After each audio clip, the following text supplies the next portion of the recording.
ज्ञानस्कन्दस्य ज्ञानाञ्जनशलाकया चक्षुरुन्मिलितं येन तस्मै श्रीगुरुवे नमः। श्रीचैतन्यमनोभीष्टं स्थापितं येन भूतले स्वयं रूप कदा मह्यं ददाति स्वपदान्तिकम्। वन्देऽहं श्रीगुरो श्रीयुतपदकमलं श्रीगुरुं वैष्णवांश्च श्रीरूपं साग्रजातं सहगण रघुनाथान्वितं तं सजीवं साद्वैतं सावधूतं परिजनसहितं कृष्णचैतन्यदेवम् श्रीराधा कृष्ण पदान् सहगण ललिता श्री विशाखान्वितांश नमः ओम विष्णुपादाय कृष्णपृष्ठाय भूतले श्रीमते भक्तिवेदांत स्वामिन्निति नामिने। नमस्ते सारस्वते देवे गौरवाणी प्रचारिणे निर्विशेष शून्यवादी पाश्चात्य देश तारिणे। हे कृष्णा करुणा सिंधु दीनबंधु जगतपते गोपेश गोपिका कांत राधा कांत नमस्तुते।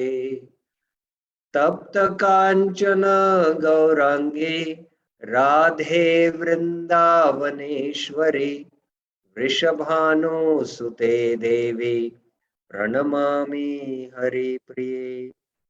वाञ्छाकल्पतरुभ्यस्य कृपा सिन्धुभ्य एव च पतितानां पावनेभ्यो वैष्णवेभ्यो नमो नमः।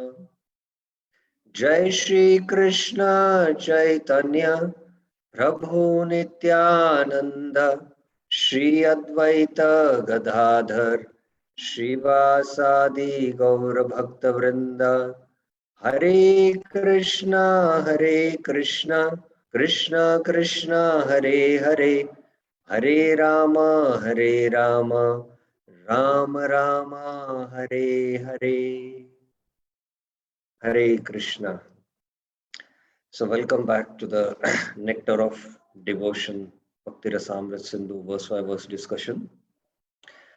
Yesterday we finished the recap of the pure devotashita shunyam gyan karmadi anavritam anukulena krishnanu shilanam bhaktir uttama. So we finished this discussion and we did this exercise of karma, avrita and anavrita to make it more clear. So yesterday many devotees were able to precisely get this. So yesterday we finished this, and then how in the modern context how this avran can happen. We took two examples of a devotee who has to attend his sister's marriage and in the Ashtanga Yoga process. And then we looked into the proof of this definition, Paribhashya Sutra. What is a Paribhashya Sutra? And then we looked into the proofs.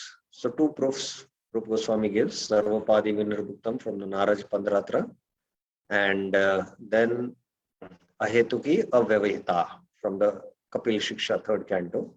We looked into another verse which is also there in the Kapil Shiksha, that is defined, pure devotional service is defined, that is 3:25:32 also. And that's how we finished the first theme after the preface, that is Vastu Nirdesh and definition of pure devotional service. Then we began with the 6 characteristics of pure devotional service. Because in that Kapil Shiksha 14th verse explains the characteristics of the pure devotee, that he doesn't desire any of these liberations. So describing the characteristics of that pure devotee is tantamount to describing or concomitant to describing characteristics of pure devotion. So in that context, these are the 6 characteristics. Kleshagni, Shubhada, Moksha Labhutakrit, Sudurlabha, Sandrananda Visheshatma, Shri Krishna, Akarshani Cha Sa. So this 6 you should remember. It's very important. First 2 appear in the sadhana stage. In bhava stage, the next 2 appear along with the first 2. In prema stage, the last 2 pairs, Sandranand Visheshatma, Shri Krishna Akarshani appear along with all others. So that's how the 6 characteristics manifest in different stages of bhakti. So today we will begin with the first quality, the first characteristics of pure devotional service, that is Kleshagni, destruction of suffering. Now, what is the meaning of Klesh? Anyone would like to answer? What is the meaning of Klesh in this context now, when Rupa Goswami is using the term Kleshagni? Madan Mohan. Yes, Prabhuji. Bolun. Yeah, this is the anarthas.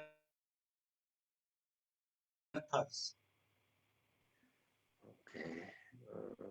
I want just the root meaning of the word Klesh. What is the meaning of the word Klesh? Anyone else? Harinam Sankirtan Prabhu says miseries and difficulties. Yes, Klesh refers to miseries and difficulties. Yes. Anyone else? In this context, what is Rupa Goswami actually saying when he says Klesh Agni? Anyone? Now, Klesha means suffering. That we know, Adhyatmika Klesh, Adi Bhautika Klesh, and Adi Daivika Klesh. We have heard these terms. So Klesh means suffering, but when Rupa Goswami uses the term Kleshagni, Agni means the fire which will burn. Bhakti is that Agni which will burn the Klesha. So here Rupa Goswami, when he uses in a deeper sense. He uses in a term which means destruction of the causes of suffering. And he goes on to explain that there are 3 causes. So this is the Bhakti Rasamrita Sindhu next verse, 1:18. Tatrasya kleshagnatvam. And he says, Kleshastu papam tad bijam avidya chet te tridha. The first topic, its ability to destroy all sufferings, will be discussed. Tatrasya kleshagnatvam. Suffering is threefold. Kleshastu, sinful reaction.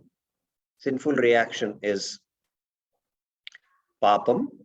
The seed of sin. The seed of sin is tad bijam, and ignorance, avidya. Chet te tridha. So suffering, the causes of suffering are because, why am I suffering? I'm suffering now. That's because of, that suffering is called klesh. But why am I suffering now? I'm suffering because of my sinful reactions, what I've done in the past. So in that sense, he's using the word or the term klesh. The seed of sin. Sometimes the seeds of sins are there in the heart, and these desires to commit sin, committing sin is different, acting sinfully. But the very desire to commit sin, we become troubled by it, and internally we are tormented by it sometimes, like kama, as Gita mentions, kama esha krodha esha rajaguna samudbhava mahashano mahapapma viddihi vairinam. So the seed of sin also, tad bijam, is also suffering. Then the root is again avidya. So that's how he mentions. First, he's going to discuss kleshagnatvam, kleshagni, and kleshas of suffering is of threefold. The next verse. Now, among the 3, the first is papam. So first, Rupa Goswami says, tatra papam, aprarabdham bhavet papam, prarabdham chet tad dvidha. First, sinful reactions will be discussed. Tatra papam. There are two types of sinful reactions, effects of sinful acts. Sinful reaction means what? The sinful acts, what you have done, the reactions, what you get, that is called as sinful reactions. Cheti tad vidha. There are two types. Effects which are to be experienced in future lives. Aprarabdham bhavet papam. There is aprarabdha. Aprarabdha means what you are going to experience in the future lives. And effects which are to be experienced in this lifetime. This is called as prarabdha. So now at least we have a very clear understanding that papam, that is suffering because of sinful activities, sinful reactions which are supposed to happen, we are supposed to get, they are two divisions, prarabdha and aprarabdha. Prarabdha is what you are going to suffer sinful reactions in this life, this lifetime.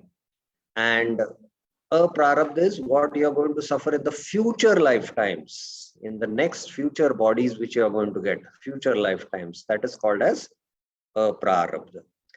So this is at least clear now. We are discussing papam. In that prarabdha, that aprarabdha is clear. Now, this is Jiva Goswami's commentary. I'm just elaborating. Klesha or suffering is threefold. They are papam, sinful act, bijam, sinful desire, and avidya. So here is, first thing is papam. And then there is bijam, and then there is avidya. Because of sinful act, you suffer sinful reactions. Now, sinful reaction, papam, is of two types, which we discussed in the previous verse. Effects to be experienced in future lives, prarabdha, and effects that to be experienced in this lifetime, that is prarabdha. Okay. Now, how does Srila Prabhupada explain this in his commentary to the Bhakti Rasa Amrit Sindhu? So Prabhupada has explained here, yes, somewhere here. So you can always do this mapping. That is a part of your study you have to do, but I will not take up now. Sorry. I will not take it up now. Directly we'll go to what is Prabhupada saying. For example, a man may have committed criminal acts, but not yet been arrested for them. Now, as soon as he is detected, arrest is awaiting him. Similarly, for some of our sinful activities, we are awaiting distresses in the future. For others, which are mature, we are suffering at the present moment. So here in this example is both for prarabdha and aprarabdha. Now, focus on these words here, similarly till here. Now, in this, which one is prarabdha and which one is aprarabdha? It's quite simple, but raise your hands who would like to answer. Vaishali Mataji. Yes, Mataji. Prabhu, Yes. some of our sinful activity we are awaiting distresses in the future is aprarabdha, and which we are suffering at the present moment is prarabdha. Prarabdha. It is pra, Prarabdha. Dirgha it is. Okay, it's long A. Yes, you're correct. So I hope that everyone is clear about what is prarabdha and aprarabdha. Then, okay, Prabhupada is next in that statement. He's mentioning mature sinful activities are exhibited. Mature sinful activities are exhibited if one is suffering from some chronic disease, if one is suffering from some legal implication, if one is born in a low and a degraded family, or if one is uneducated or very ugly. So all these four things, chronic disease, you're suffering already because of a chronic disease, legal implication, and born in a low degraded family, uneducated, ugly. All these 5 examples are examples of prarabdha karma. So this is also very clear. Now, Rupa Goswami, in the next verse, Bhakti Rasamrita Sindhu 1:120, how bhakti destroys a prarabdha karma, he gives a reference from the Uddhav Gita. Tatra aprarabdha haratvam yatha ekadashe. Ekadashe means the 11th canto. Yathagni susamvradarji karotyedamsi basmasat तथा मद विषया bhakti uddhavenamsi krishnasha. So this is a very, very beautiful verse. And some of the Bhakti Rasamrita Sindhu verses, although for your exam there are only few verses to be memorized, but many of the verses of Bhakti Rasamrita Sindhu are to be regularly recited for our own purification.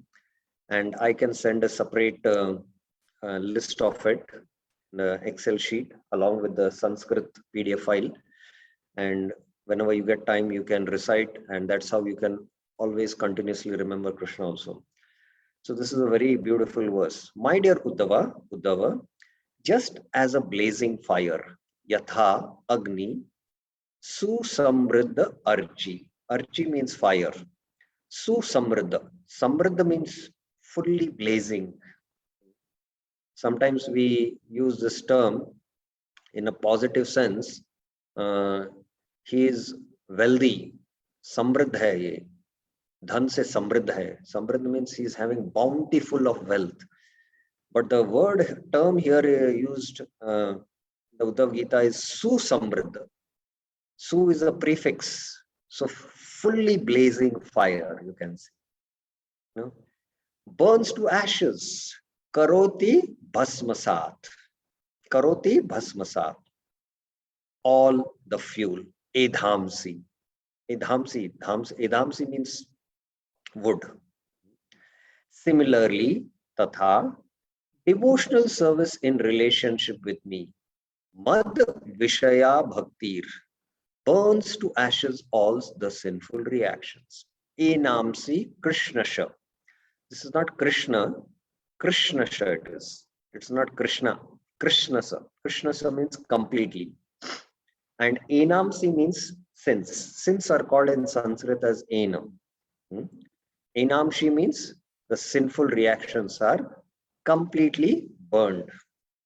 So this is one reference from the Uddhav Gita which is being given. Let us see Jiva Goswami's commentary. Just as burning firewood is secondary to cooking, burning karma is secondary to real goal of bhakti.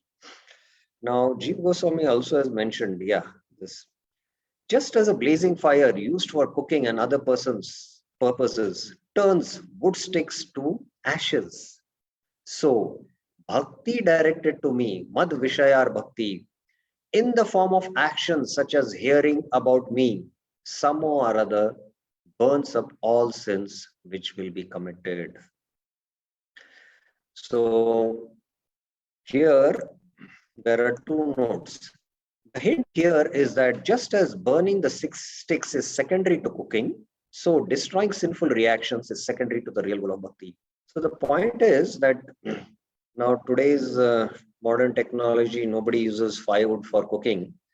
But in the traditional times, even 50, 100 years back, and many of our projects where they are situated in the farms, they use forest wood for cooking.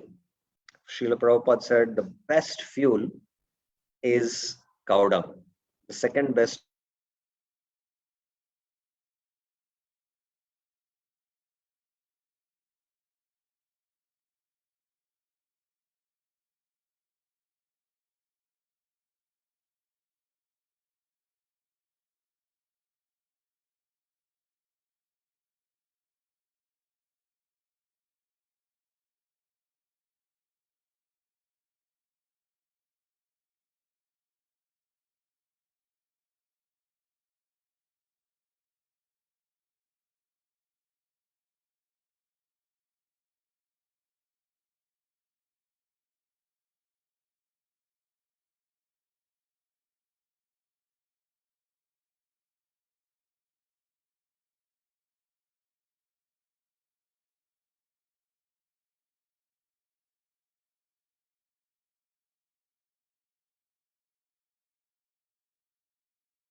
Sorry, there is some net issue.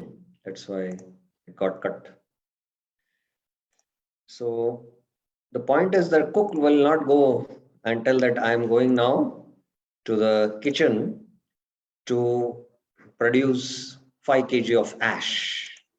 That's not the reason he's going to explain and go to the kitchen to produce ash. No, he is going with the purpose to prepare bhoga for the Lord. He's going to prepare nice preparations for the Lord, and then after the preparations are ready, then he's going to offer these preparations to the Lord. And because he's cooking for the Lord, some other the byproduct of cooking or using firewood is that ash is also generated. Similarly, we should understand that suppose we have festival Janmashtami and there is Krishna Katha. Oh, now I'm going to the temple to burn my sinful reactions. That's not the purpose I go. I go to hear positive Krishna Katha. And as a byproduct of hearing Krishna Katha, sinful reactions are actually destroyed.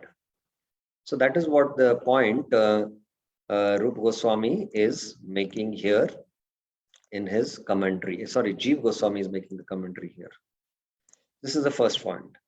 If the sinful acts have been committed, the reactions will be in the future, a prarabdha. So here the verse is saying, Susamriddha archi, karoti bhasmasat, fully it is destroyed. And similarly, Enamshi Krishnasha, completely will be destroyed. So this verse is referring to a prarabdha karma. So this is the verse reference for how bhakti destroys a prarabdha karma. Now, anyone knows in the Gita, any references you can give in the Gita where it is mentioned that bhakti destroys a prarabdha karma, or a very similar verse like the Uddhav Gita? Anyone knows can raise their hands in the Gita.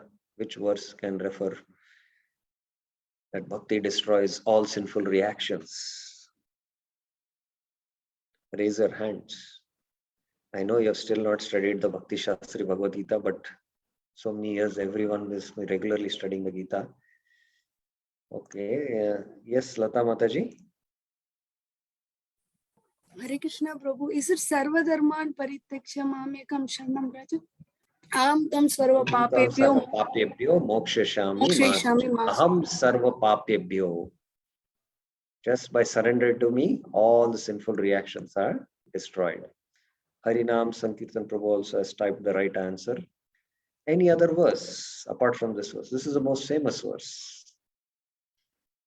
Any other verse in the Gita which speaks about, again, wood and fire as the Uddhav Gita verse? Yes, Ratna Mataji.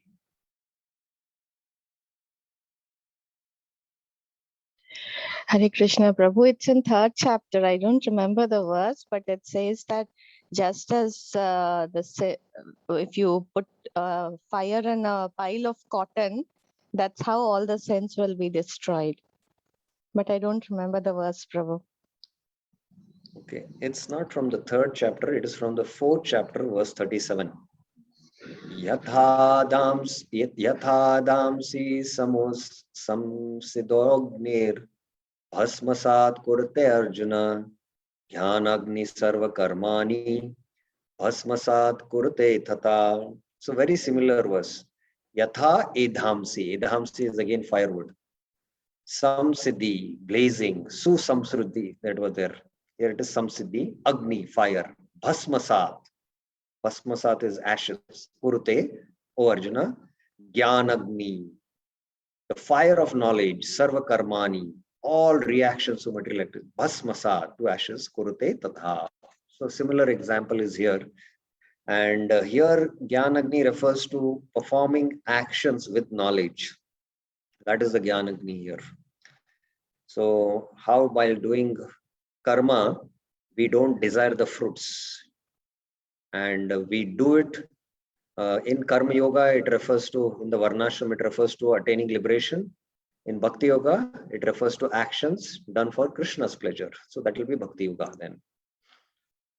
So 4.39.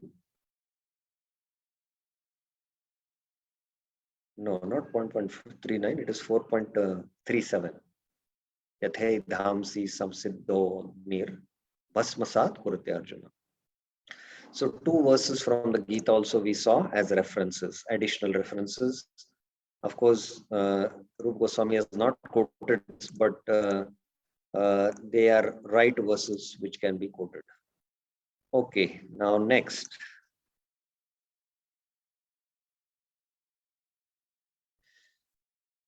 Now, Bhakti destroys Prarabdha Karma. Prarabdha Haratvam Yata Tritiye. From the 3rd canto, Rupa Goswami is quoting this verse. Yannamadheya Shravananukirtana Yat Pravarnad Yat Smaranadapi Kvachit Shvadopi Satya Savanaya Kalpate Uta Punastu Bhagavan Darshana. So this is also a very beautiful verse to be recited. So I'll recite once again. Yannamadheya Shravananukirtanat Yat Pravarnad Yat Smaranadapi Kvachit Shvadopi Sadya Savanaya Kalpate Uta Punaste Bhagavan Darshana. To say nothing of the spiritual advancement of persons who see the Supreme Lord face to face. Kuta punaste Bhagavan nu darshanat. If you are qualified to see the Lord face to face, that means you are completely pure. Even a person born in a family of dog eaters, Shwadyapi, Shwadya means one who is born in a dog eater's family, immediately Sadhya becomes eligible, kalpate, to perform Vedic sacrifices called as Savanai.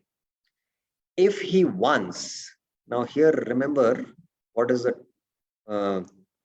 Sanskrit term used, Kvachit, once, that is what Kapil Dev is saying, utters the holy name of the Supreme Lord, personality of Godhead, or chants about it. Yan nama dheya shravana anukirtanat. Either he is Shravan, he does the name Shravan or Anukirtana, hears about his pastimes and offers him obeisances. Yat Pravarnath. Pravarnath means to offer obeisances. Anukirtanath is hearing his pastimes or even remembers him, Smaranath.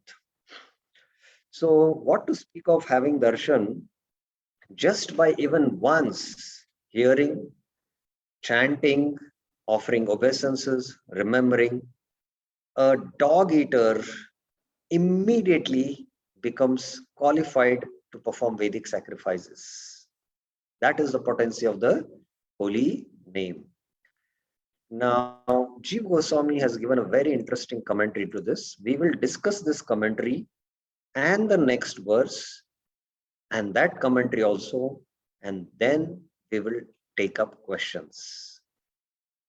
If while hearing, if you get some questions in your mind, kindly hold on, pause yourself. Maybe in the discussion it will be answered. If it is not answered, then after discussing this and the next verse and the explanation, then you can ask your questions. Okay? Shwadya doesn't refer to the person who accidentally ate dog flesh once. Swa adhan, eating. That is, the present tense has been used. Therefore, Shwadya refers to a dog cooker or a low-born person. So he regularly cooks dog meat and eats. So it refers to a person who is born in a dog eater's family and he is regularly eating dog's meat. Among all the meats, the dog's meat is considered the most degraded. It's the most fallen also he eats. He's the lowest among the human species also, in fact. So there is, Brahmanas, Kshatriyas, Vaishyas, Shudras, then there is Mlechas, Yavanas, then there are Sapachas also. Sapachas are the most degraded in level of consciousness, I mean. Such a person, by performing any one of the devotional limbs as mentioned above, destroys these prarabdha karmas, which have produced his low birth. He's born in a dog-eater's family. So that dog-eater's family where he is born is because he has committed previous sinful reactions. And he's given a body, a degraded body in the family of dog-eaters. And he's doing degraded activities of eating dog meat. It has produced this low birth which prevents him from performing sacrifices. So because he is having this low birth, he is not qualified to perform sacrifices. Also, performance of bhakti creates the pious credits, the positive spiritual impressions and qualities needed for performing sacrifices. So it destroys all these prarabdha karma, which prevent him from performing sacrifices. Also, it creates pious credits and the good qualities needed for performing sacrifices. The Brahmanas have to have these qualities, and those qualities also are there in the Sapacha because he is performing devotional activities. Further, now it's a very interesting discussion, but just like a Brahmana, a dog eater also has to undergo proper Vedic training and second initiation in order to perform sacrifice. Now, this dog eater has been for many, many years eating dog meat and is engaged in these sinful activities where he's going to future suffer the reactions. But he's taken up to devotional service and is qualified now to perform Vedic sacrifices. But he has to undergo training, Vedic training and second initiation. The purpose of this verse is not to educate his immediate performance of sacrifices. It's not that he's immediately qualified to perform Vedic sacrifices. Why? What is the reason? But in order to undergo second initiation, this is Mantra Diksha, Gayatri Diksha, one should have taken the Vedic initiation, that is Upanayanan. The Upanayanan is the first initiation, and learned the Vedas from a very young age. So the son of the Brahmanas, at the age of 5, they undergo the samskaras of Upanayanam and they are sent to the Gurukul, where right from the age of 5, they are studying the Vedas. They are learning the Vedas. But because this Swapacha, he was born in a Swapacha family, he did not undergo this training in his childhood. He did not undergo this first initiation or the second initiation. But the dog eater has missed it. Therefore, if he wants to perform Vedic sacrifices, he has to wait for one more birth because of his lack of proper conduct or shishtachar at the young age, while he was still a dog eater. So although he is qualified to perform Vedic sacrifices, but because he has missed the training, he has to wait for another life. And that is the point here. Now, an interesting, deeper explanation. But Srila Bhakti Siddhanta Saraswati Thakur says that even such a person, when he undergoes Vaishnav Diksha, he surpasses second birth. He surpasses his second birth when he takes a Vaishnav Diksha.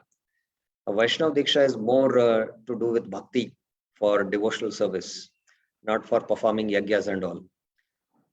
Further,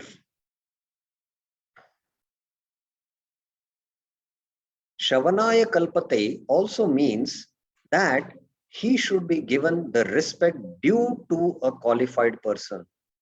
Now, the Brahmanas who have learned the Vedas, who are having good qualities, they are performing yagyas, and these Brahmanas are respected.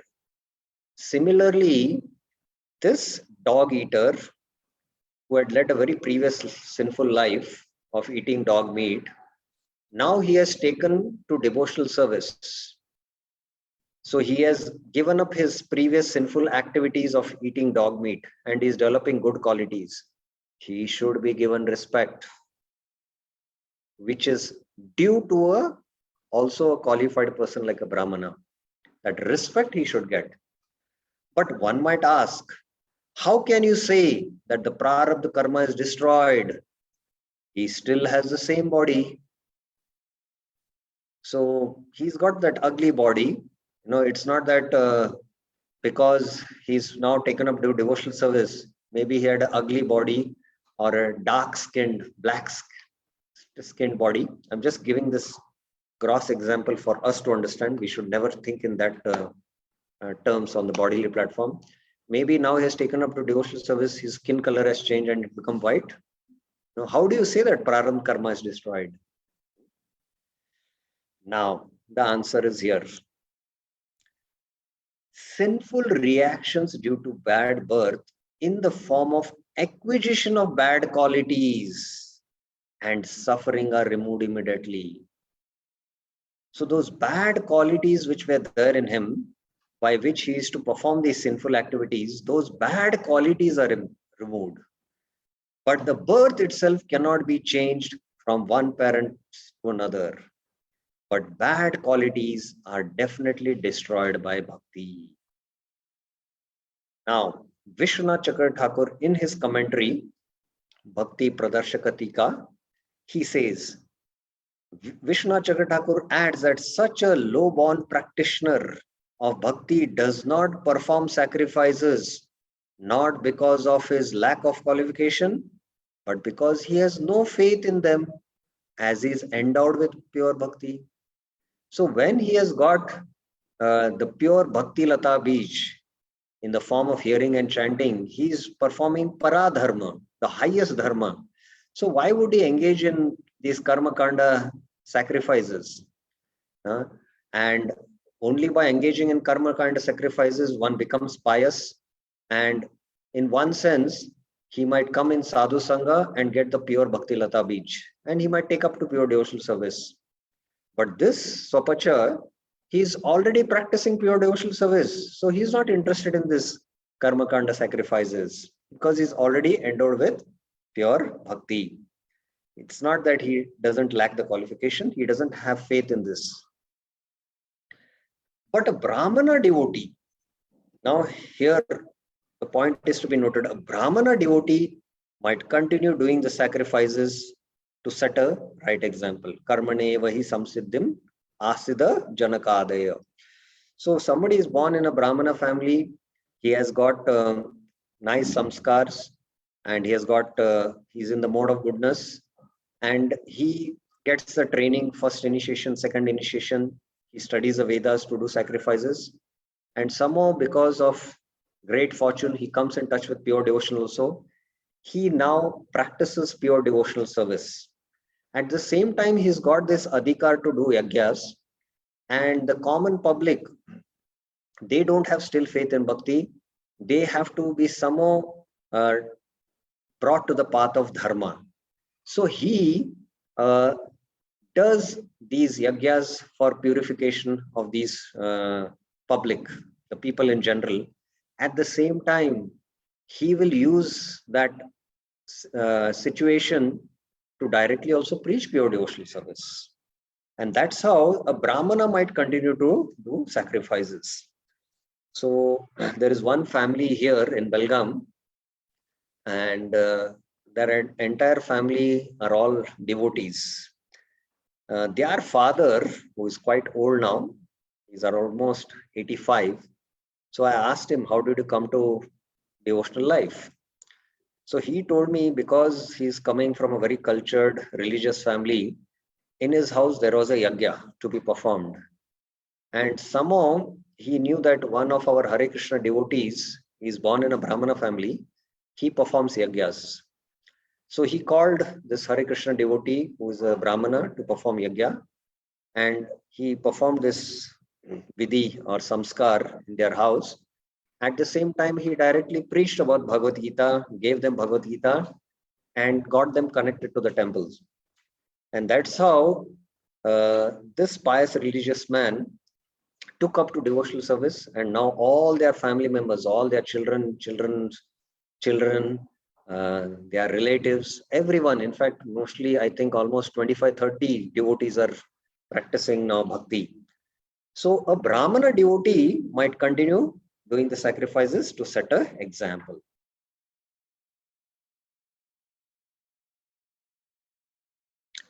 One might ask, if the practice removes suffering, then why then do I see devotees suffering?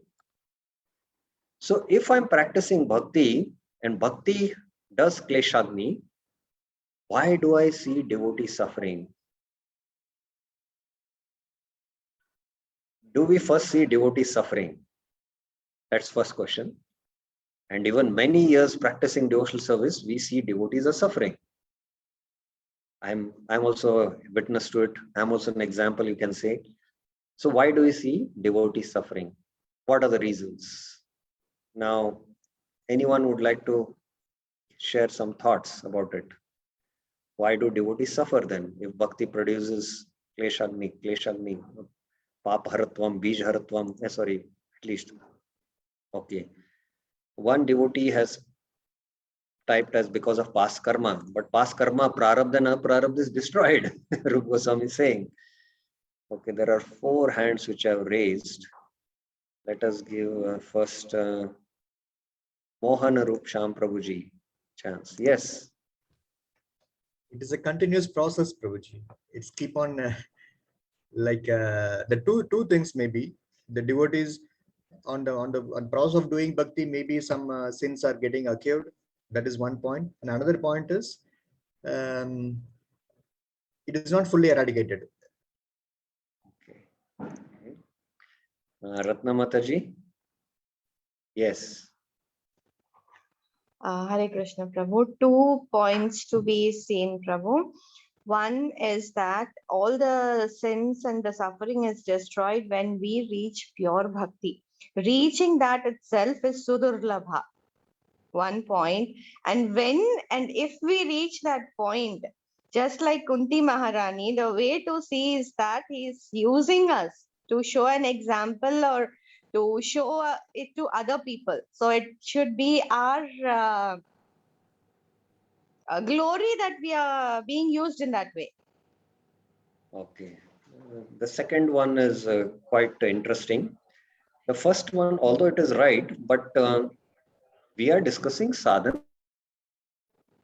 And these higher stages of even asakti, ruchi, bhava are bhava bhakti and prema bhakti. And 2 characteristics manifest in sadhana bhakti, that is kleshagni and shubhada.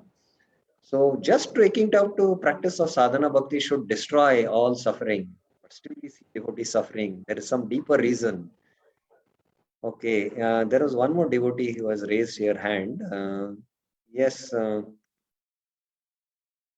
yes, Devendra Prabhuji here. Our body is a reaction, what we got for past simple activities. So if we the complete simple reactions are destroyed, then the body also will not be there. So some reactions has to be there. So till the body will be there. Okay.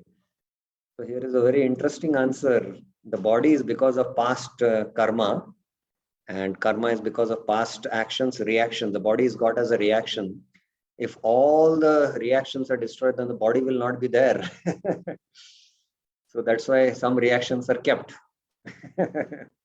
Very interesting, but that's not what the Acharya say. Okay, Kalyani Mataji. There is some deeper thing. Hare Yes, Krishna. Mataji. Prabhuji, is it our conditioning that we are suffering? No. Okay, let us see what the Acharyas have to say. Now, one devotee had typed in the chat box, Dhanalakshmi Mataji, she is correct. And Ratna Mataji, who mentioned about Kunti Maharani's prayers, yes, that's also in that we will take up maybe the discussion. Okay, here is the answer. Devotee's happiness is due to his practice of bhakti. So the devotees, when they come for the festival and they see the Abhishek, the Kirtan, they feel happy. So this happiness which they are relishing in bhakti is not because of their punya karma, but because of the practice of bhakti. It is not generated because of punya karma, because bhakti is transcendental, not due to punya or pap karma. And his suffering is given personally by the Lord's mercy, not due to bad karma. Moment a devotee takes up to devotional service, directly the Lord is in control of that devotee. Whereas for an ordinary person, karmi, the Paramatma is there. Paramatma is neutral. And if he is suffering, it's because the Paramatma, he's seeing that in his, his bank account, he has done a lot of sinful activities. And the Paramatma being neutral, he'll give those reactions. If he has done a lot of pious activities, he'll see in his bank account, spiritual bank account, oh, he has done a lot of pious activities. He will be given wealth, he will be given enjoyment. So the enjoyment what karmi is enjoying in this world, karmi I mean here a materialist, is because of his punya karma. And somebody who has done bad karma, the suffering what he is experiencing, the Paramatma is giving because of his bad karma. But for a devotee, the bliss in Krishna consciousness and the suffering in Krishna consciousness is directly controlled by Krishna. Krishna decides what to do. It's not under the control of Paramatma. This is first thing to be noted. And the verse is, Prabhupada is to regularly recite this. Yasyaham anugranami harishye tad dhanam shane tato dhanam tyajantyasya swajana dukkha dukkitam. If I especially favor someone, yasya aham anugranami, I gradually deprive him of his wealth. Harishye tad dhanam shanay. Srila Prabhupada regularly remembered this verse, especially as a grihastha. When he was doing his business, he suffered loss many times, once, twice. Once at least his factory was bulgered, it was robbed. And then Prabhupada remembered this verse. Tato, then the relatives and friends, swajana, of such a poverty-stricken man, adhanam asya, abandon him, tajante, they throw him away from the house. So from a material perspective, it looks so bad why this devotee is going through this bad phase, but Krishna is dragging that soul towards him. That we should see, especially in the pastime of Narad Muni in his previous life. He was born as a son of a Shudra, came in touch with the Bhaktivedantas, and very quickly his heart got purified. And when the Bhaktivedantas left, although he was a 5-year-old child, fully dependent on his mother, now when the mother was returning back from some household work, she was serving as maid servant in other houses. In the night, a snake bit. And that's how his only shelter, his mother, was taken away. And Srila Prabhupada, in his purport, gives a one-line commentary. This is how a sincere soul is dragged by the Lord. His only shelter was his mother, and that shelter also Krishna cut, so that now he can take fully shelter of Krishna. So tajante. In this way, he suffers one distress after another. Dukkha dukkitam. So all this distress a devotee is suffering, it's not because of any karma. It's directly Lord's mercy. So that's why whenever devotees are suffering in their practice of devotional life, they should not go and see their chart and say, why I'm suffering, and try to seek solutions. They should see it as directly mercy of Krishna. This is the first reason. Now, Baldev Vidyabhushan gives the silk analogy. Now, this is to answer one of our devotee who mentioned that, if all the prarabdha is destroyed, then his body will not be there. So Krishna maintains that body.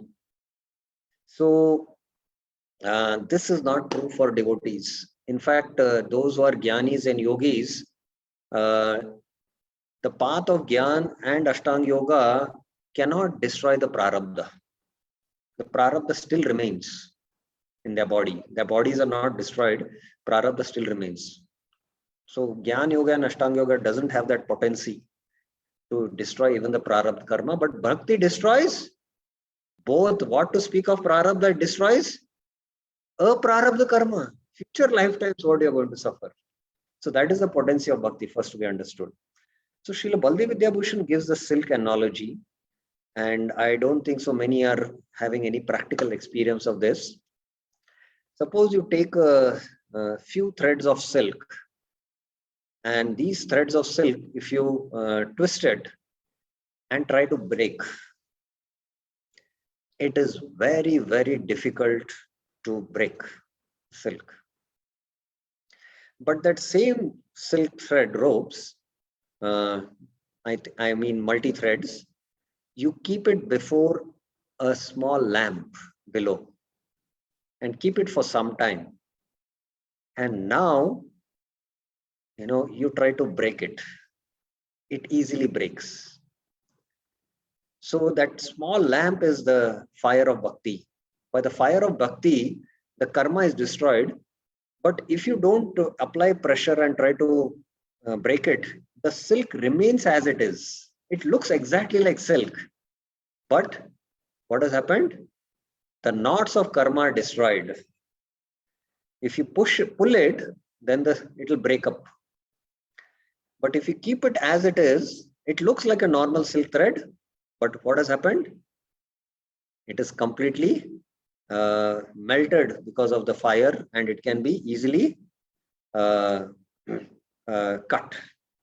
So Baldev Vidyabhushan gives this example of a silk analogy. Devotees have any other analogy they can think of? Some practical. The silk analogy is a very traditional example. Nobody can experiment nowadays because nobody produces silk at home. Any home example you can think of how the karma is destroyed, but it remains, the body remains as it is? Any example anyone can think of?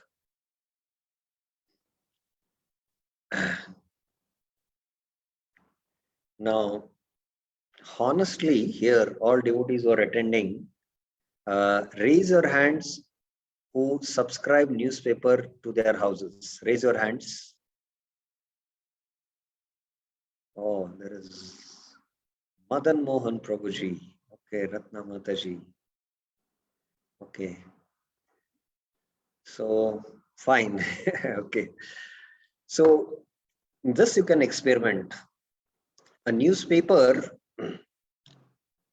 if you have a newspaper and you burn the newspaper, now don't crumble it, just keep it as it is. You can read also what is there in the newspaper, but the newspaper has turned black. It looks like a normal newspaper, the white paper, but now it has turned black. Similarly, the karma is completely destroyed. And the body, it's there like that, but the karma is destroyed. So this happens. So these are the two examples by which we can understand. Now, the second reason, the suffering because of Lord's mercy, the second reason is sometimes, however, the suffering is the result of offense to the Vaishnavas. And especially Namaprad, inattentive chanting, if we do, we are committing offenses to the holy name, offenses to Vaishnavas. So, in the beginning stages of our spiritual life, everyone has experienced, when we come very new to devotion service, we experience a lot of happiness in all the activities of our newfound spirituality. But as we associate with devotees, as we take up to devotional service, we start finding faults, we become inattentive to our practices, and we don't relish that bliss what we relished in the beginning days.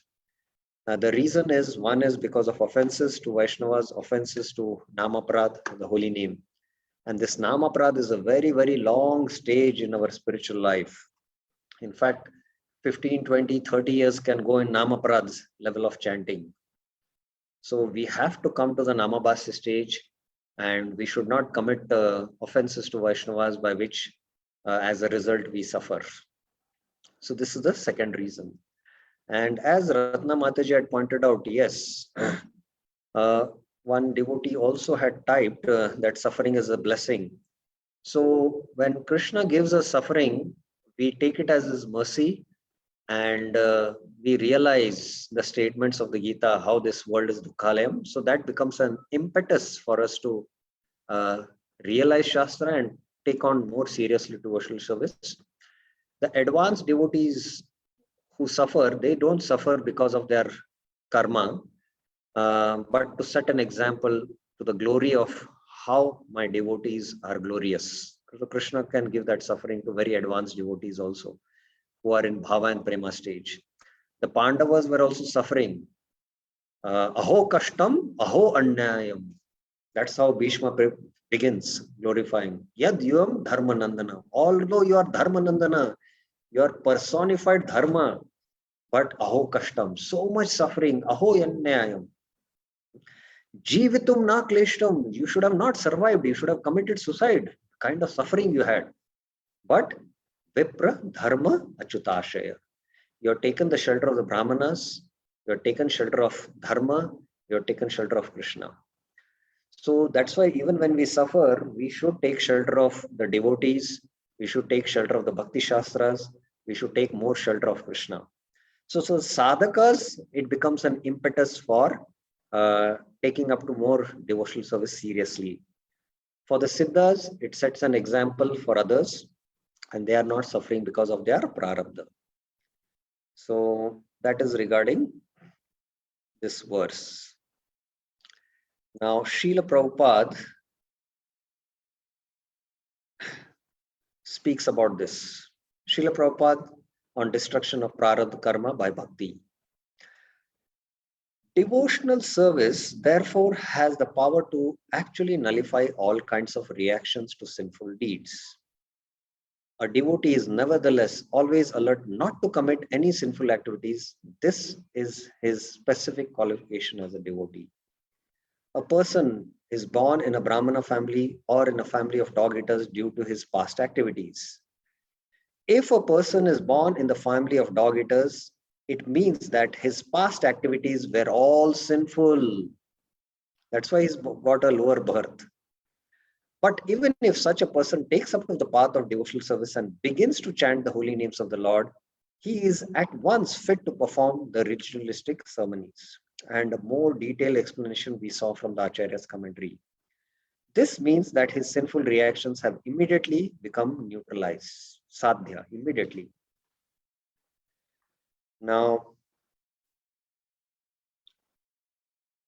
just a minute, hold on.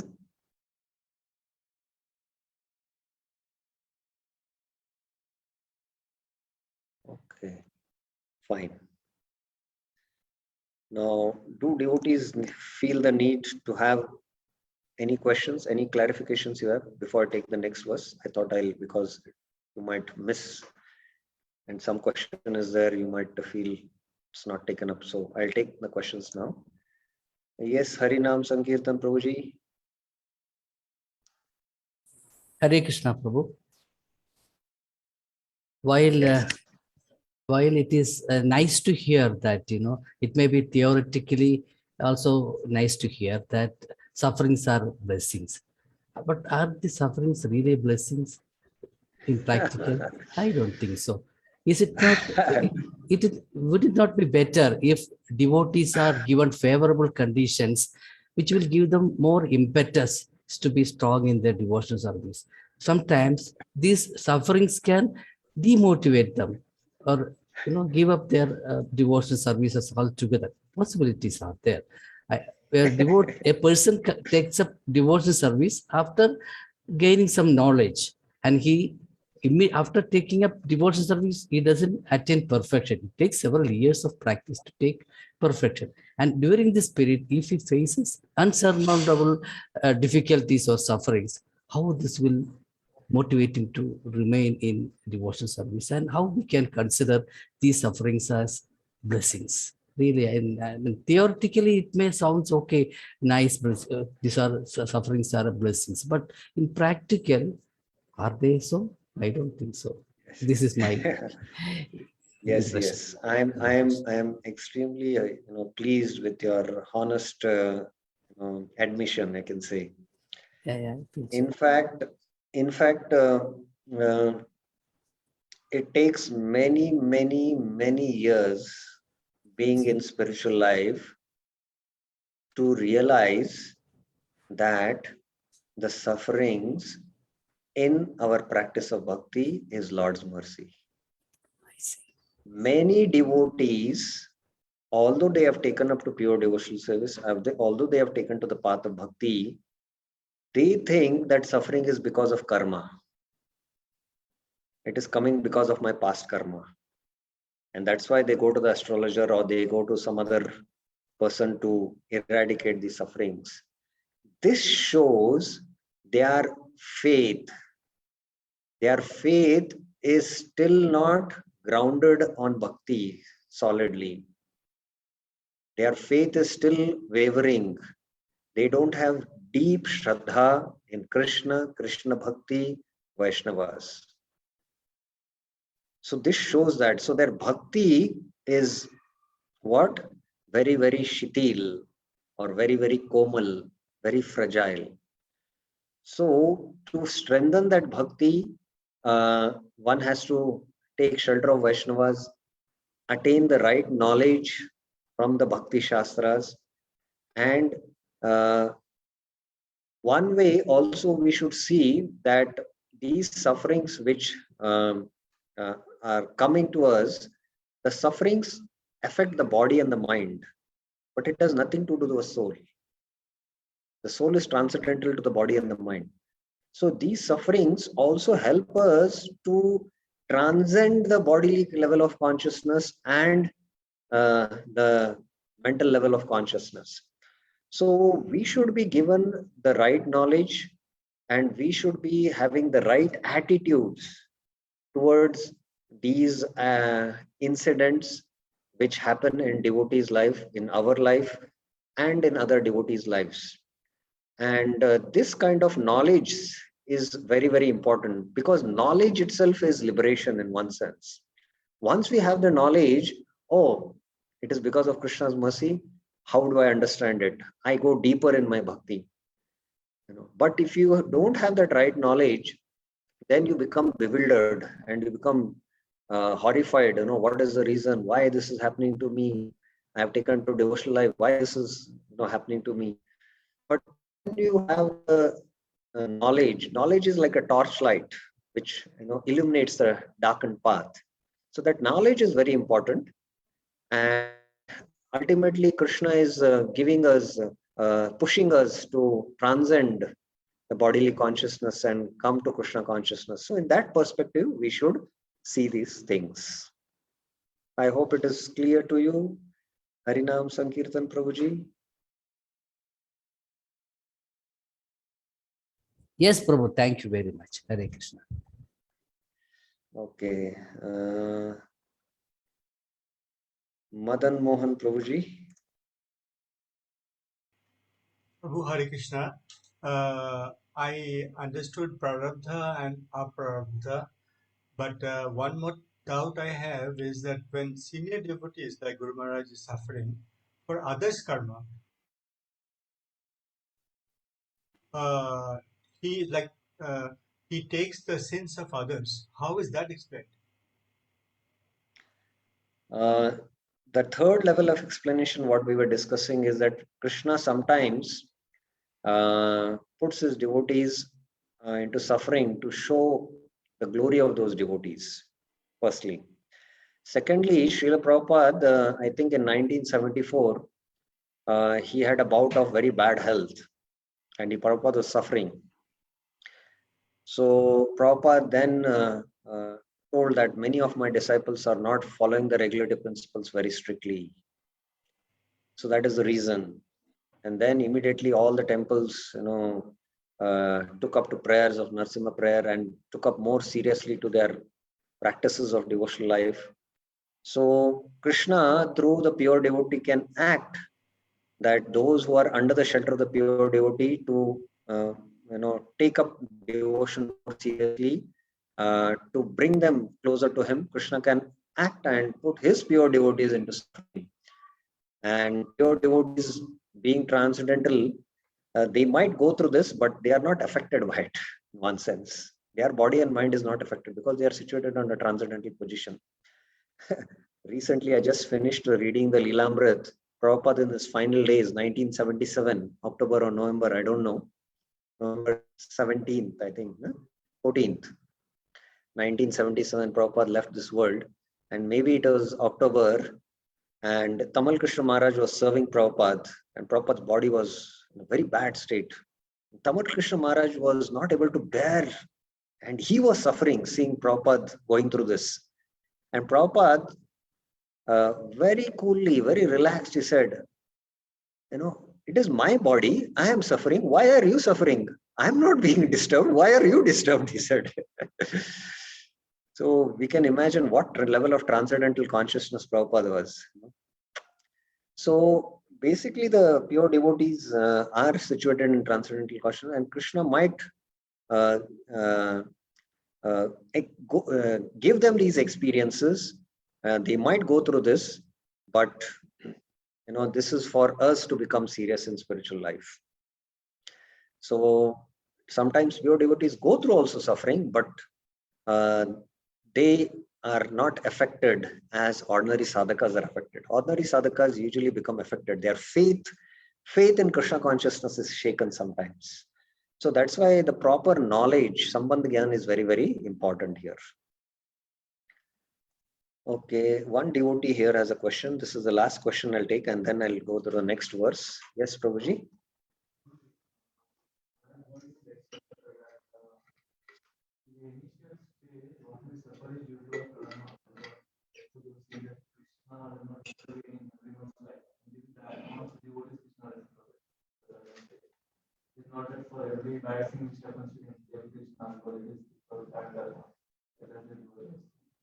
Okay. So here the question is a very interesting question that I heard that in the initial stages of devotion life, our suffering is because of our karma, and Krishna doesn't intervene in our spiritual life. So the suffering is coming because of our karma, right?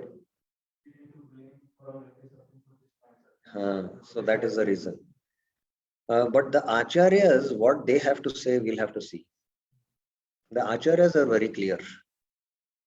Srila Vishwanath Chakra Thakur is very clear in his commentaries to Bhakti Rasamrit Sindhu, in his commentaries to Bhagavatam. Srila Jiva Goswami is very clear. So the acharyas say that moment anyone takes to devotional service, moment he gets the Bhakti Lata Bij, he has taken the shelter of a spiritual master, he starts practicing sadhana bhakti, he is no more under the jurisdiction of the law of karma. He is directly under Krishna's control. And Krishna, he might see that this jiva has done a lot of sinful reactions. But Krishna might decide not to give that. He will give that in the form of a small dose. And one of the acharyas explained, just like a mountain full of sins, what you have to suffer, Krishna will just throw one flower at you. And that dose, of the flower throwing is for us also too much difficult to handle. So we might think it is too difficult, but Krishna has just given you a small dose. What you have to suffer like a mountain full of sins. And Krishna might give that mountain full of sins also to you to make you more serious. So everything what is happening is decided by Krishna, even for a sadhaka. But the sadhaka, because his knowledge, his realizations, and his faith is not strong, he cannot fathom these things. That's my point. He cannot fathom. While he is going through these difficult stages in his spiritual life also, he cannot fathom. But only a mature devotee, when he can, make his realization see, and he can understand it. Although the explanation might be given, but he is going through so much suffering that he cannot accept these explanations sometimes. So it takes some time for us to understand. But we'll have to stick to what the acharyas say. Acharyas are very clear. It is not because happiness, what you're experiencing in Krishna consciousness, is not because of a punya, but is because of bhakti. The suffering is also not because of a papa, it is because of Krishna's mercy. And many devotees especially suffer because of aparadh, offenses. Vishwanath Chakravarti Thakur, is explaining that. The same explanation he gives in his Bhagavatam commentaries also. Okay, is that satisfying to you? Okay. Ratna Mataji has one question. I'll take up this. Yes, Mataji. Hare Krishna Prabhu. Just a clarification. So is this the right way to look at it then? Unless you have a question paper in front of you, it's difficult to assess how much you know. We might think that we know, but unless we actually appear for the exam, we don't know. So all this can be thought of as question papers, and how we go through it shows what kind of person we have become and how strong our faith has become. Yes, yes, very true, very true. Moment we are tested by Krishna, when Krishna gives a dose of sinful reaction, our faith is tested. So once I was hearing one lecture on Kalya Daman Leela, how Krishna danced on the hoods of Kalya, and that pastime, the sannyasi was explaining that as Krishna was keeping one of his lotus feet on one of the hoods of Kalya, two things were happening. The feet were experienced like thunderbolt for Kalya, and he was vomiting blood out.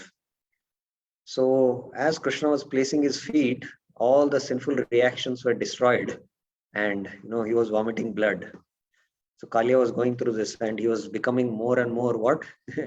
He was losing his strength, his material strength, and he was becoming more and more humbler. So Maharaj then gave an example that many years back, one of our ISKCON devotee had gone to Cambodia to take darshan of a Vishnu temple there. And he had to cross a river. And while they were crossing the river in a boat, the boat drowned. Practically many lost their lives. This devotee somehow got saved because of a lifeboat, and he went through a crisis. And after going through this experience, he came back and asked his spiritual master, I have been last 15 years following Ekadasi Vrata. Last 15 years I've been chanting. Why I was put in so much trouble? Why I had to go through this trouble? So when Krishna starts dancing on our head and all the sinful reactions start coming out, then we have to tolerate that, bear that. Because ultimately it is for our purification. So our faith is tested. So these are like tests, and we have to pass through these tests. And Krishna will give a test not so difficult that you'll completely become failed and miserable and you'll leave. He'll give a test according to your level. He will not give a higher test. So that test, will take you one step to a higher level, or you might take one step down and again work more deeply at that level so that you can rise high. If he gives a very high level of test, then you'll be out completely. You'll be completely clean bowled. You'll have to leave the arena of devotional service. So Krishna knows what is our level, and according to our level, he gives a test. Okay, so we will take now the next verse. Now, he gives a further clarification to the verse he has quoted, this verse which he has quoted. This Yan Namadheya, Rupa Goswami, this is verse 21. 22 is his own composition, his own verse he has composed, clarifying verse 21. Okay. Durjatireva Shavanayogatve Karanam Matam Durjat Arabakam Papam Yatswat Prarabdam Evatat. It is understood, Karanam Matam, that the low birth of the dog eater Durjatir eva. Dur and jati. Jat means born. Dur means low birth. Is the cause of his disqualification for performing sacrifices. Savanaya ayogatvam. Shavanaya, as I mentioned, sacrifices. Yogat means qualification. Ayogatvam. The sinful reaction by which papam yat swat, he attains such low birth in this life, durjati arabakam. Arabakam means beginning, is called the prarabdha sin. Prarabdham evatat. So he has attained the low birth, and prarabdha karma is in the form of attaining a low birth, no education, ugly birth. Somebody is beautiful because again from prarabdha. Somebody is born rich, somebody is poor, somebody is ugly, somebody is beautiful. These are all prarabdha. So his low birth is called as prarabdha, and that is why that verse which Rupa Goswami is quoted proves that bhakti destroys prarabdha. Now some explanation in Jiva Goswami's commentary. Let us see. What should be understood from the words immediate destruction of sinful reactions in this life which have caused bad birth is that there is destruction of sufferings to be experienced in this life caused by bad birth through the action of bhakti. So sadhya was mentioned in that verse. Kvachit means even once, sadhya shavanaya kalpati, immediately he becomes qualified.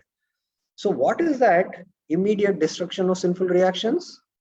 It is destruction of sufferings to be experienced in this life. So he is born as a dog eater. He is habituated to eating dog meat. So while he's eating dog meat, he's suffering. And in the future also, there'll be reactions to his actions, which he'll be suffering either in this life or in the next life. Those sufferings, what he is going to experience, are destroyed. Why? Because of bhakti. Sinful acts cause reactions in the form of unfavorable circumstances such as low birth, acquisition of bad qualities, and suffering. These are all removed by bhakti. So sometimes because he has these bad qualities, he fights with others, and others come and beat him. So many activities, so many reactions he'll be getting. All these sufferings which are supposed to come because of his bad activities and bad qualities, those are removed. Now, in some cases, the circumstances cannot be removed immediately. Such a case is one's birth. So some things cannot be immediately removed, like the birth. By performing bhakti, one cannot change one's birth from a particular parents within this lifetime.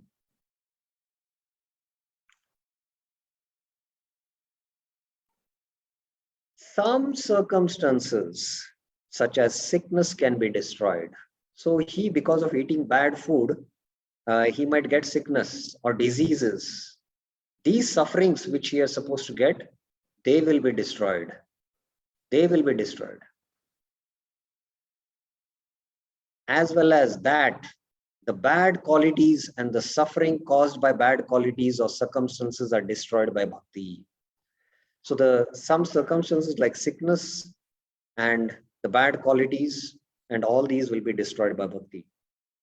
The dog eater who becomes a devotee cannot remove his birth and certain incidents ensuing from it, such as not being educated in the Vedas, but he can remove the bad qualities and suffering. The changing of birth would have to wait until next lifetime. We don't know the next lifetime he'll get a spiritual body, like Narad Muni was born as a Shudra son. And next birth, he was immediately having a spiritual body. Thus, this is a suitable example to illustrate the topic destruction of all prarabdha karmas. In a similar manner, it is said, Ma vasudeva bhaktanam ashubham vidyate kvachit janma mrityu jara vyadir bhayam vyapi upajayate. There is no sin at all in the devotees of Vasudeva. Birth, death, old age, and disease do not give fear to them. So this, especially birth here. There is no sin because they are devotees of Vasudeva. So this is the reference he gives. Now this was some clarification now. Any questions you have regarding this verse we have discussed? This is some clarification he gave about the previous verse which he has quoted, Rupa Goswami. Now there was one interesting question when I was taking one Bhakti Shastri course in our farm, Gokuldham. One devotee asked a question: if somebody is born and before taking to devotional service, in an accident, one of his hand is cut. He has lost his hand. And after some time, he comes in touch with devotional service and he takes us to bhakti. Now, this reaction of losing one hand is because of his previous karma. And after some time, he has taken up to devotional service. Now, when he takes up to devotional service, what will happen? His hand will come back. So that was the question the devotee had asked me. So what is the answer now? After hearing this Durjatir, raise your hands. Who would like to answer this?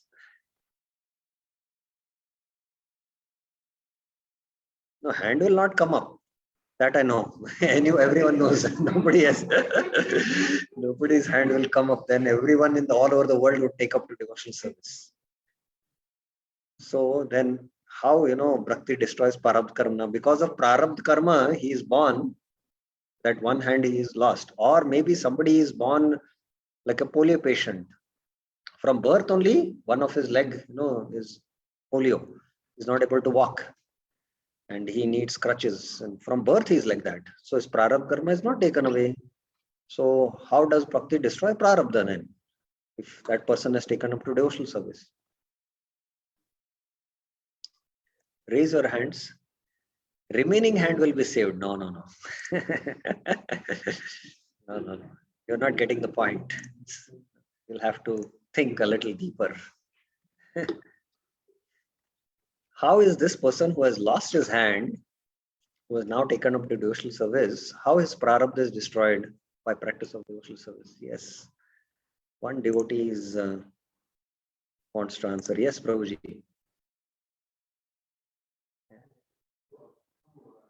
Now, what he has got, the conditions of birth may not be immediately seen, like how what he has got in what family and all. But this incident will make him serious so that he will not have further goals. But how is his hand? His hand is lost now. Yeah, so conditions of birth will not be changed. Okay. So his conditions of birth will not be changed. Okay, there is one more. Let us see what. Yes, Mataji. Prabhuji, from what I understood, I think it comes under the category where some of the things you cannot change, like the birth parents. So it will have to be taken up in the next life. But then what you get in the next life will again be controlled by what you do in this life. So because this person has taken up to devotional service, that can be seen as a mercy of the Lord.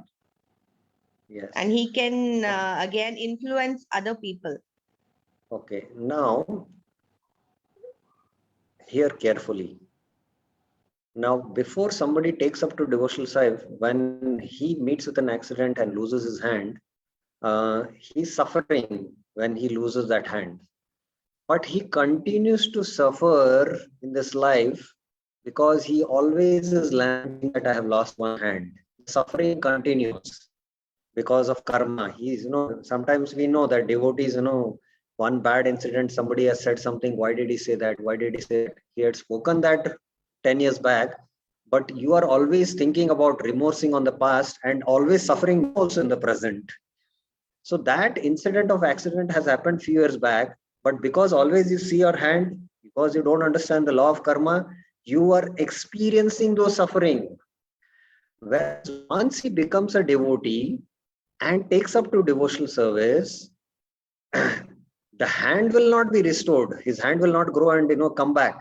But he realizes he has now knowledge, and now he doesn't matter. Oh, whatever Krishna has given me, it is now favorable for my devotional service, and he no more in his heart is suffering. That incident has happened and he's forgotten it now. He doesn't lament about it. So his suffering is destroyed in that sense. By taking up to devotional service, prarabdha is destroyed. I hope it is clear now. The sufferings are destroyed.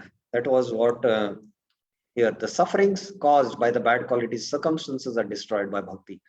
So the suffering, what he might undergo throughout his life, lamenting that, that I don't have this hand, that devotee will not have by getting the proper knowledge and by taking up to devotional service. In that sense, prarabdha is destroyed.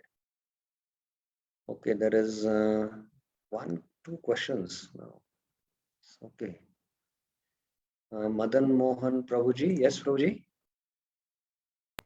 Prabhu, Hare Krishna, do I understand that when you go through a surgery, the suffering is in the mind? So when Krishna gives this suffering, we are like undergoing an anesthesia. We don't feel the suffering at all. After that, that means that torch of Gehenna is coming, so we don't feel the suffering in the mind. Is that correct? See, devotees also, when they are going through sufferings, it is affecting their body, it is affecting their mind. There is no doubt about it. But It is affecting them. Is it acting like an anesthesia? The bhakti. It is not acting like an anesthesia. It is not acting like an anesthesia. These sufferings help the devotee to transcend the sufferings and become more serious in bhakti, and he realizes that how much these sufferings at the bodily level are affecting me. So how much I have to still more transcend these sufferings and become situated on a self-realized stage. So it helps that devotee in that sense. Whereas the materialist, when they go through the sufferings, because they lack the knowledge of the soul, lack the knowledge of bhakti, they don't learn from their sufferings. They continue to perform sinful activities and continue to suffer more and more. So these sufferings given by Krishna help us in our spiritual life in order to transcend them. At the same time, they purify us. They are actually, purifying in one sense. Okay. Thank you. So there is one question here. I will take up this last question. Yes, Prabhuji.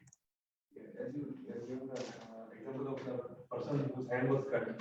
So after taking up to devotional service, so he may still lament it because he can't serve Krishna better now because his hand was cut.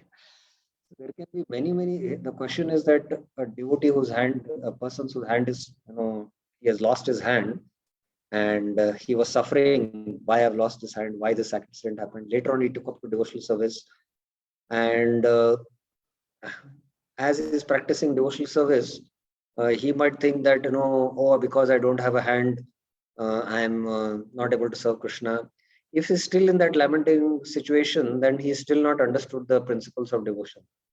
But he can take that situation in a very positive sense, that he can humble down himself and take shelter of the holy name. He can take shelter of the holy name. So I know many cases. Many cases I know. In Vrindavan, I knew of a parents who used to get their child on a crutches, and the child was basically completely, you can say the hands and legs were not functioning. And this kid was, when he used to take the darshan of the Lord, I have never seen anyone take darshan like this. So that darshan, what he's taking, although he's put in such a miserable condition, that darshan is so purifying that maybe in the next life he's going to go back to Godhead. So we don't know that. So that is first thing. And being in such a state, those devotees will not commit offenses. So they are more protected in one sense. We might be having good, healthy physical bodies, and we might, commit Vaishnava Aparadh and suffer for the Vaishnava Aparadh, but they will never commit offenses. So they are more safe in one sense. They are more protected. Haridas Thakur in his previous life was who? Brahma. Brahmaji took birth as Haridas Thakur. Why did Krishna give him a lower birth? So that Haridas Thakur had prayed, Brahmaji had prayed that I committed Vaishnava Aparadh by stealing your calves and cows and the gopas. So as an aparadh, let me get a lower birth so that I'll not commit again Vaishnava Aparadh. So in that birth, Haridas Thakur, because he was born in a lower family, in a Yavana family, he always had that humble attitude, and by which he used to take shelter of the holy name.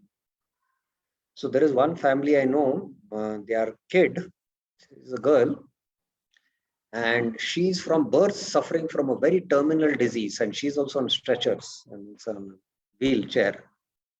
But her determination to practice Krishna consciousness, her enthusiasm to practice Krishna consciousness, and if you see her, she's smiling and radiating, completely transcendental to the bodily sufferings. And the father had to, the daughter had to undergo 2-3 very serious operations. So from the external perspective, we see things and we try to evaluate, but we don't know what is going on between that soul and Krishna. That's why we need the Shastra Chakshu. I hope it is clear. Okay, so if the grandparents are alive after attaining 100, is age considered a suffering, Prabhu? Yeah, with old age, suffering is there, and if somebody is in devotional life, he will take that as an impetus to practice seriously spiritual life. Once, when a very senior brahmachari now, he's a traveling monk and sannyasi, not sannyasi, but a very senior devotee traveling all over the world now and preaching. He was sharing his experience with me. He told me that when he took up to devotional life, first 10 years, he was practically bedridden. He was going through so much suffering, TB, jaundice, so much suffering he was going through. So one senior devotee came and told him that what you are going to experience in your old age, Krishna is now only giving you these experiences so that you can become, you can tolerate them, become very serious in spiritual life. So in one sense, you're blessed. So that's what he told. So we have to see them in a positive perspective. Okay. Thank you very much. So next verse is a very interesting verse. The second reference for how bhakti destroys prarabdha. And this is a long discussion which will practically take an hour. So please be prepared. Next week, we will take up this. Thank you very much. Srila Bhakti Rasamrit Sindhu ki jai. Srila Prabhupada ki jai. Srila Rupa Goswami Pad ki jai. Hare Krishna.